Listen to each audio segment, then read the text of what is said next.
가장 안전해 보이는 순간이 실제로 가장 위험한 순간이라는 말이 있습니다. 2차 세계대전 때 전쟁이 연합군의 승리로 기울어질 때 영국의 수상이었던 윈스턴 처칠이 말한 내용입니다. 경영학에서는 성공 속에 패망인자가 있다는 말로 흔히 회자되고 있는데, 한때 세계 휴대폰 시장의 압도적 1위였던 노키아와 130년 필름 카메라의 대명사인 코닥의 몰락이 이 말을 뒷받침해 준다고 합니다. 성공이 주는 달콤함이 너무나 커서 변하는 시대의 흐름을 읽어내지 못하고 자만심에 빠져 결국 몰락의 길로 들어선다는 것이죠. 그런즉 선줄로 생각하는 자 넘어질까 조심하라 라는 고린도전서 10장의 말씀처럼 우리는 고난의 날에 기도하는 것은 물론이거니와 탄탄대로의 길 위에서도 걸어온 길을 유심히 돌아보고 그 믿음의 길을 이탈하지 않도록 늘 깨어 우리 신앙을 점검하는 것이 바람직합니다. 저는 C.S. 루이스의 책 중에 개인적으로 스크루테이프의 편지라는 책이 제일 인상 깊었는데, 악마 스크루테이프가 조카 악마 풋내기 원무드에게 보내는 편지 형식의 글로 악마의 시선에서 인간을 보는 관점이 흥미로운 글이었습니다. 이렇게 하면 인간들을 무너뜨릴 수 있다 라는 글이 소개되어지는데, 악마 스크루테이프가 조카 악마 풋내기 원무드에게 이렇게 조언하는 장면이 있습니다. 인간이 가장 위험에 빠지기 쉬운 때는 그들이 영적으로 안전하다고 느낄 때란다. 그들이 기도를 게을리하고 하나님을 의식하지 않을 때가 원무드 우리의 기회이지. 특히 그들이 어떤 영적 승리를 경험한 직후에는 더욱 방심하니 원무드 그때를 놓치지 말아야 돼. 이런 글이 있습니다. 오늘 우리는 여호수아 9장에 나온 사건을 마주하고 있습니다. 아마 이 사건은 여러분들이 잘 모르시는, 어쩌면 조금은 가려진 사건인데, 여러분 이 사건이 바로 영적 성공 속의 패망인자에 대한 중요한 교훈을 배우게 하는 사건입니다. 아이성 승리 이후에 발생한 이 기브온족 사건은 해프닝에 지나지 않는 단순한 역사적 사건이 아닙니다. 이 아무것도 아닌 것 같은 이 작아 보이는 사건이 이후 이스라엘 역사에 지속적인 타격을 줍니다. 이는 우리에게 영적 경계를 늦춰서는 안 되는 중요한 영적 이유를 우리에게 알려주는 매우 중요한 사건입니다.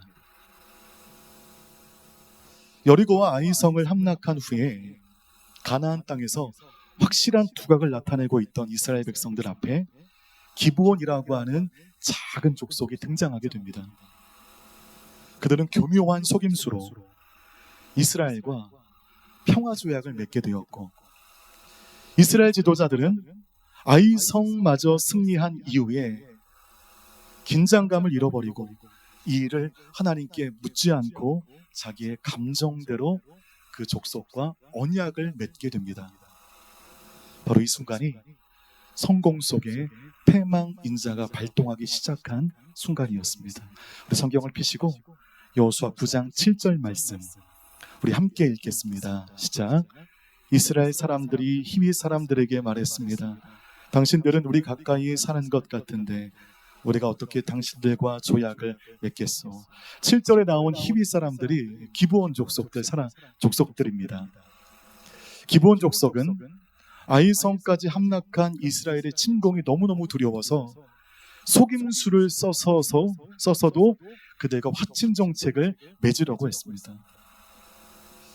너희들 우리 가까이 사는 민족이 아니냐라고 말하니 그들은 거짓말을 하며 우리는 아주 먼 곳에서 왔습니다. 그리고 우리는 당신의 종입니다 라고 하는 거짓말과 감언이설을 하게 됩니다. 이스라엘을 어떻게 기브온이 속였는가? 세 가지로 속였는데요. 첫 번째는 낡은 옷과 신발을 착용합니다. 마치 먼 길에서 온 것처럼 위장한 것이죠. 두 번째는 곰팡이 빈 떡과 마른 양식을 준비하여 마치 오랜 여행의 흔적인 것처럼 보여주게 됩니다. 세 번째, 이것을 보여주고 우리가 먼 곳에서 왔다라고 거짓말을 하니 그대로 속아버린 것입니다. 우리는 가나안 족속이 아니다. 그러니 우리는 가나안 족속을 격퇴해야 하는 너희들의 계획 바깥에 있는 민족이다 라는 것을 강조한 것이죠. 겉으로 보기에는 연약하고 진실해 보이고 그들의 말들도 감동적이었지만 모든 것이 거짓말이었습니다. 겉으로 보기에 선해 보이는 유혹을 분별할 줄 아는 영적인 분별력이 여러분들 가운데 있게 되기를 축복합니다. 이것이 진리인지 비진리인지를 말씀 가운데 구분해낼 줄 아는 능력이 여러분 가운데 함양되기를 축복합니다. 그런데 이스라엘은 그 당시 그 능력이 없었습니다. 치명적인 실수를 하게 되지만 그 실수를 하게 될 때는 이 실수가 그토록 치명적일 줄 몰랐을 것입니다. 여호수아 9장 14절과 15절 말씀을 우리 함께 읽겠습니다. 시작. 그러자 이스라엘 사람들은 그들의 양식을 취하고 어떻게 해야 할지 여호와께 묻지 않았습니다. 그리고 여호수아는 그들과 화친을 맺어 그들을 살려준다는 언약을 맺고 회중의 지도자들도 그들에게 맹세했습니다. 14절에 그들의 양식을 취하고 동그라미를 쳐주십시오. 그들이 차려놓은 식사를 한 것입니다. 양식을 취했습니다. 여러분, 그들이 양식을 취하여 먹으면 인간적인 감정이 발동하여 냉정한 하나님의 기준을 대입하기가 어려워집니다. 낯선 분들도 한번 진하게 같이 식사를 하시면 어느 정도 낯선 관계가 풀어지지 않습니까? 그래서 여러분, 그 식사라는 것이 유대인들은 단순히 밥을 같이 하는 친밀함의 의미가 아닌 영적 하나됨의 의미로까지 내포되어 있는 것이 유대인들이 인식하는 식사입니다. 그래서 전 세계 방방곳곳에 있는 유대인들이 저녁 식사에 누군가를 초대했다? 이거는 친하자는 의미가 아닙니다. 당신은 우리의 가족이나 마찬가지입니다. 이런 인정이 있을 때 식사에 초대하는 것이죠. 그러니 여러분, 애초에 양식을 먹어서는 안 되었습니다. 그래서 이 감정이 발동하게 두어서는 안 되었다는 것이죠. 분명한 것은 내 감정보다 중요한 것은 냉정한 말씀의 기준입니다.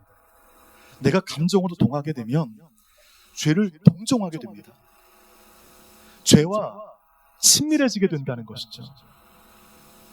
그래서 여러분, 식사 잘하셔야 됩니다.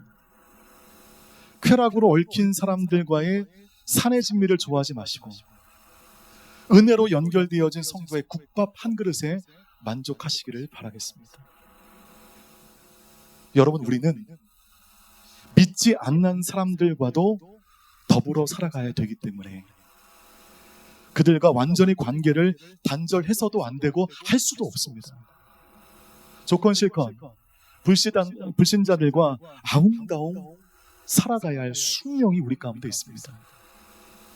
그러나 하나님을 알지 못하는 사람과의 과도한 친밀함과 의존은 여러분 경계하셔야 됩니다. 왜냐하면 성도와 불신자가 서로 의존 관계가 시작이 되면 오히려 믿는 자가 영적 주도권을 빼앗긴 일이 더 비일비재합니다. 왜냐하면 우리가 사는 이 세상은 죄악적으로 이미 기울어진 공간입니다. 합법적으로 이 땅의 주인이 사탄 마귀입니다. 사탄 마귀의 이념과 생각이 이 땅 가운데 가득합니다. 그래서 아무것도 안 하고 있으면 인간은 기울어진 공간처럼 죄악 가운데 쏠릴 수밖에 없습니다. 더군다나 여러분이 기도가 소홀한 분들이라고 한다면 우리는 보이지 않는 세상을 좌우하는 악한 영적 흐름의 권세를 이겨낼 재간이 없다는 것이죠. 그래서 불신자들과 살아갈 수밖에 없는 것은 우리의 숙명이지만 과도하게 의존하지 마십시오. 이제 이번 주에 개강 예배가 시작이 되면 이제 오랜 기간 만나지 못했던 순돌이 만나게 될 텐데, 그러면 그 안에서 지금의 세상을 이길 수 있는 영적 힘을 공급받고 그 안에서 영적 우정을 누리시는 여러분들 되시기를 부탁드립니다. 여러분, 기본의 양식을 취했다는 것이 아무것도 아닐 수 있죠. 밥 한 번 먹는 게 뭐가 그리 문제냐 라고 치부어버릴 수 있지만, 실상은 이 사건이 패망의 시작이었는데 14절의 말씀을 보니까 어떻게 해야 될지도 모르면서 이 민족이 어떤 민족인지 파악도 못했으면서 하나님께 묻지 않았다는 것입니다. 여러분, 그 당시는 기적과 역사의 시대였기 때문에 하나님께 여쭈면 답이 오는 시대였습니다. 그리고 여호수아는 하나님과 매우 친밀한 하나님의 사람이었습니다. 그런데 누구 하나 하나님께 이 애매한 상황에 대해서 길을 알려달라고 묻지 않았고, 그들은 감정에 겨워 섣부른 결정을 하게 된다는 것이죠. 그러니까 여러분, 14절과 15절에 발견되어지는 이스라엘의 실수는 세 가지로 정리할 수가 있습니다. 첫 번째는 감각에만 의존했다는 거예요. 중요한 결정을 감각에 의존했다는 것입니다. 그러니까 눈으로 보고 손으로 만지고 입으로 맛보는 것, 이 감각에 의존하여 가장 중요한 일을 그르치게 되었다는 것이죠. 두 번째는 과거의 승리에 도취되었다는 것입니다. 여리고를 이겨버리고, 물론 어려운 여정이 있었지만 아이성까지 함락하고 계속된 승리로 말미암아 자만심이 발동하여 네 편을 만들어 세력을 확장하는 일에 심지에 실수를 하게 되었다는 것입니다. 세 번째, 그럼에도 하나님께 묻지 않았다는 것입니다. 길을 모르면, 판단이 안 서면 하나님께 물어야 되는데, 말씀을 통하여 길을 찾으려고 애를 써야 되는데 묻지 않고 감각으로 결정했다는 것입니다. 여러분, 여러분의 삶을 여러분이 이제 경영하실 겁니다. 여러분의 삶의 경영이 이익에 따라 결정되어지고 판단되어지는 삶이 아닌 하나님의 가치에 따라 결정되는 복된 삶이 되기를 주님의 이름으로 축복합니다. 그래야 여러분의 삶과 일터의 주도권을 하나님이 붙잡으시는 것이죠. 내 마음대로, 내 뜻대로 오로지 이익 중심으로 결정을 해버리고, 하나님, 내 모든 것이 하나님의 것이니 하나님 잘되게 하여 주옵소서. 여러분, 이 기도가 맞습니까? 이건 하나님을 기만하는 것 아니겠습니까? 경영의 모든 순간, 가장 중요한 순간의 주권을 하나님께 드리고 기도를 해야 되는데 내 마음대로 결정하고 하나님 붙잡아 주십시오. 그래서 여러분, 저는 교육자의 길을 들어온 이후에 여러 많은 성도님의 군상을 보았는데 제가 잊을 수 없는, 이해가 되지 않은 한 분의 이야기가 아직도 기억이 납니다. 세상보다 더 세상적으로 자녀를 교육시키고 양육시키고 있는데 자녀를 위하여 일천번제를 드린 한 성도의 이야기. 여러분, 일천번제를 아무나 드리는 게 아니잖아요. 자녀를 위해. 그러니까 일천번제를 드리는 정성이라면 신앙적으로 자녀 양육부터 하셔야 되는데 시험기관에는 교회 보내지 않아요. 수련회 부흥회 1절 보내지 않아요. 과도한 선행학습으로 제가 보기에는 자녀들이 불행해지고 있고 비극적인 어린 시절을 보내고 있는데 아랑곳 없이 학습에만 직질을 가하고 있습니다. 그러면서 교회 가서 밤낮 기도하며 헌금 드리며 내 자녀가 하나님의 것입니다 라고 고백하는 이 지독한 이중성. 제가 하나님이라면 그 기도 안 들을 것 같고요, 그 헌금 안 받아요. 야, 헌금 안 내도 좋으니 자녀들 제대로 신앙으로 양육 좀 시켜라. 여러분, 이렇게 핀잔받지 않겠습니까? 내 뜻보다 하나님의 가치가 우리가 살아가는 인생의 유일한 기준이요 삶의 목적이 되시는 여러분들 모두 되시기를 주님의 이름으로 부탁드립니다. 이스라엘은 하나님 앞에 이 세 가지의 실수를 동시에 한 것입니다. 근데 여러분, 이 거짓말이 영원할 줄 알았죠. 근데 인간이 하는 거짓말이 어찌 영원하겠습니까? 꼬리는 밟히기 마련이죠. 사흘 만에 이 기브온의 거짓말이 들통나게 되는데 우리 16절 말씀 우리 함께 읽겠습니다. 시작. 기브온 사람들과 조약을 맺은 지 3일 뒤 이스라엘 사람들은 그들이 이웃이며 그들 가운데 살고 있다는 것을 들었습니다. 몰랐어요. 네, 들었어요. 이 소문이 무섭잖아요. 사람들의 소문은 확장력이 대단합니다. 사실 기브온은 가까운 지역에 살고 있는 가나안 족속으로 하나님이 주신 격퇴 목록에 들어갈 민족임을 나중에 확인하게 된 것입니다. 하나님이 명령하신 가나안 여정을 위하여 반드시 죽여야 할 민족이었지만 감정의 동요로 인한 섣부른 언약으로 말미암아 기브온을 제거할 수 없게 된 것입니다. 18절 후반절 말씀 보니까 온 회중이 지도자를 원망했다. 성급했던 한 결정으로 말미암아 불필요한 갈등이 그 민족 속에 약이 된 것입니다. 기브온을 죽일 수도 없어요. 왜냐하면 주 여호와의 이름으로 화친을 맺었거든요. 여러분, 불편한 동거를 계속해야 되고 이미 그릇에 담긴 물이 엎질러져 버렸습니다. 여호수아가 이 엎질러진 물을 담는데 참 눈물 어린 이 주워 담음을 하는데 여러분 27절 말씀 같이 한번 읽어보겠습니다. 시작.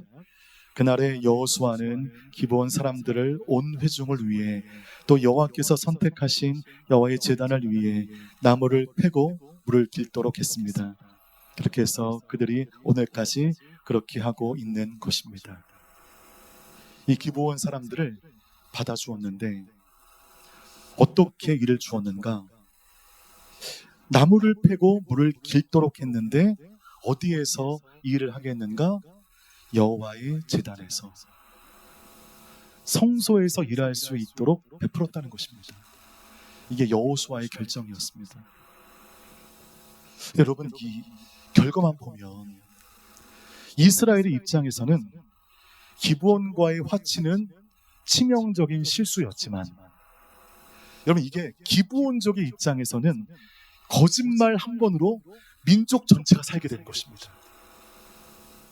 비록 두려움에서 비롯된 그야말로 생존 본능의 발휘로 이스라엘을 속인 결과로 그들은 멸망 대신 이스라엘이 종이 되는 민족 선택을 하여 생명을 부지하게 된 것입니다. 자, 그러면 이스라엘도 앞으로 골치 아픈 민족이 될 수 있는 이 족속을 아군이 되게 했고 또 성소의 노동력으로 확보했다는 것. 기브온의 입장에서도 민족 전체가 서로 생존하게 되었으니 야, 이거는 진짜 완전한 윈윈이다 라고 생각할 수가 있겠죠. 여러분, 이스라엘의 입장에서는 이런 게 훨씬 더 많은 선택이었습니다. 기브온 사건이 준 이스라엘의 불이익을 정리해보면 다음과 같죠. 하나님의 명령에 불순종했던 것 자체가 불이익이었습니다. 그 두 번째는 전쟁의 확대와 복잡화가 시작이 되었습니다. 여러분, 기브온을 보호해야 할 의무가 생겨나면서 가나안 5왕과의 불필요한 전쟁에 휘말리게 됩니다. 그러므로 원래보다 더 많은 전투를 하게 되었고 더 많은 전력이 소모되게 된 것입니다. 결정적인 것은 세 번째입니다. 장기적인 영적 위험에 노출되게 됩니다. 가나안 족속이 이스라엘 아래에 남게 되어 우상 숭배와 영적 타협의 지속적인 위협이 민족 안에 생겨나게 된 것입니다. 여러분, 여호수아가 이 기브온을 어디에서 일하게 했습니까? 여호와의 제단, 즉 성소에서 일하게 했습니다. 저는 그 마음을 알 것 같아요. 이 사람들이 우상 숭배자들이니 거룩한 하나님의 공간에서 일하게 하면 영적으로 갱신될 것이다. 아마 그리해서 성소에 보내지 않았을까 생각하는데 이것은 치명적인 잘못된 선택이 되었습니다. 오히려 그 반대가 되어져 버렸어요. 그들이 여호와 하나님 신앙에 갱신된 게 아니라 그들은 처음에 신실하게 여호와를 섬기는 듯 했지만 그들의 이방 종교가 그 성소에서부터 흘러가 이스라엘 민족들을 조금씩 덮게 되었습니다. 기루어진 운동장에서 죄에 쏠려 있는 그들이 그 죄에 동화되게 되었다는 것입니다. 그리고 무엇보다 이스라엘의 자녀들이 기본적과 일상적으로 접촉하며 이방 문화와 종교에 치명적으로 노출되게 됩니다. 여러분, 이 땅에 우리 자녀들이 이런 상황 아닙니까? 우리의 자녀들이 어떤 문화에 노출되어 있는지 우리는 잘 몰라요. 학기마다 가져오는 그 점수에만 우리는 신경이 쓰이고 우리의 자녀들이 어떤 문화에서 지금 어떤 삶을 살고 있고 어떤 문화에 지속적으로 노출되고 있고 배우고 있는지를 그것에는 별로 관심이 없습니다. 기브온족의 가장 큰 회악은 이스라엘의 자녀들이 우상 문화를 지속적으로 배우고 습득하게 된 것입니다. 여러분, 이 작은 타협, 밥을 얻어먹고 화친을 맺고 이 족속을 이스라엘로 편입시키는 어쩌면 그다지 크게 의미가 없는 작은 타협이지만 이 작은 타협이 얼마나 이스라엘의 거룩을 무너뜨리는지 본문 당시의 백성들은 꿈도 꾸지 못했을 것입니다. 앞으로 어떤 일이 이 사건을 말미암아 나타나는지를 그들은 상상도 못했을 것입니다. 기브온은 거대한 배에 뚫린 작은 구멍에 불과했습니다. 근데 이 작은 구멍으로 지속적으로 바닷물이 들어오면서 그 엄청난 크기의 배가 서서히 침몰하여 완전히 좌초되는 그 사건의 단초가 오늘 우리가 본 이 말씀, 이 이야기인 것입니다. 말씀 마치겠습니다. 우리 사사기 2장 2절과 3절의 말씀을 화면을 보고 함께 읽겠습니다. 시작. 그러니 너희는 이 땅에 살고 있는 사람들과 언약을 맺지 말고 그들의 제단을 부수어야 것이다. 그러나 너희는 내 말에 순종하지 않았다. 너희가 어떻게 이럴 수 있느냐. 그러므로 이제 내가 너희에게 말한다. 내가 너희 앞에서 그들 쫓아내지 않을 것이다. 그들이 너희 옆구리의 가시가 될 것이요 그들의 신은 너희에게 덫이 될 것이다. 여러분, 오늘 읽었던 여호수아 9장의 일이 사사기 2장에도 그대로 반복이 됩니다. 여러분, 여호수아 9장과 사사기 2장 사이에 시간차는 50년 정도의 시간차가 있어요. 그런데 오늘 본문의 사건이 50년 뒤에 그대로 나타납니다. 민족 가운데 계속 반복되고 있습니다. 한 번 실수하면 그 실수가 반복이 됩니다. 그래서 여러분, 역사학에 이런 말이 있습니다. 극복되지 않는 한 번의 실수는 다른 얼굴로 다시 등장한다.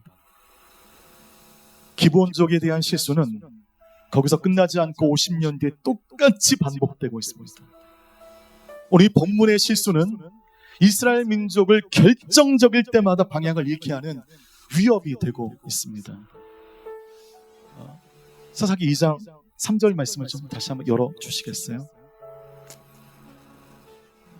하나님의 말씀을 순종하지 않고 이방의 사람들과 언약을 맺은 그 사건이 후에 어떻게 되는가? 3절 말씀 가운데 그들이 너희 옆구리에 뭐가 된다고 합니까? 가시가 되고 그들의 실은 너희에게 무엇이 된다? 덫이 된다. 아무것도 아닌 줄 알았습니다.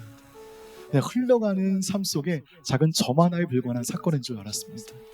그럼 그 사건이 우리의 삶의 가시가 되고 우리의 삶에 덫이 된다는 것이죠. 제가 생각할 때 대한민국에서 신앙생활 하시는 성도보다 이곳 호치민에서 신앙생활 하시는 성도님들이 물리적으로 더 기도하셔야 될 것 같은데, 더 하나님 앞에 부르짖고 기도해야 될 것 같은데, 이 땅이 여러분 표면적으로 보면 되게 평안하잖아요. 큰일 없고 기상도 한국에선 이번에 큰 비가 와서 나라 전체가 너무 어려웠는데 여는 그런 일도 별로 없고 반복적인 평안한 일상을 살아가고 있는데 이거에 다 속아버립니다. 그래서 내 영혼이 평안할 줄 알아요. 그냥 이렇게 살아가면 될 줄 압니다. 여러분, 오해입니다. 여러분, 이 땅의 저변은 하나님과 대척점에 있는 이즘입니다. 이 땅은 복음에 우호적이지 않은 땅이에요. 더 기도하시고 더 하나님 앞에 간구하셔야 되는데 새벽 기도에 더 이상 나오지 않으세요, 성도님들이. 중도 접속자들이 점점 늘어나고 있습니다. 점점 줄어들고 있습니다. 내일부터 특별 새벽 기도가 시작이 되면 한 2주 정도는 바짝 나오실 거란 말이죠. 그 다음엔 다시 돌아가는 겁니다. 여러분, 우리가 이렇게 긴장감을 늦춘 채로 살아갑니다. 더 긴장해도 어려운 이 땅인데 여러분, 우리 모두 믿음의 옷깃을 여미십시다. 더 기도하십시오. 그 자리에 나올 수 없다면 줌으로라도 아니면 유튜브로라도 기도하셔야 됩니다. 그래야만 버틸 수 있는 이 땅입니다. 이 평온한 땅에 속지 마십시오. 그냥 평화한 이 땅의 분위기에 속지 마십시오.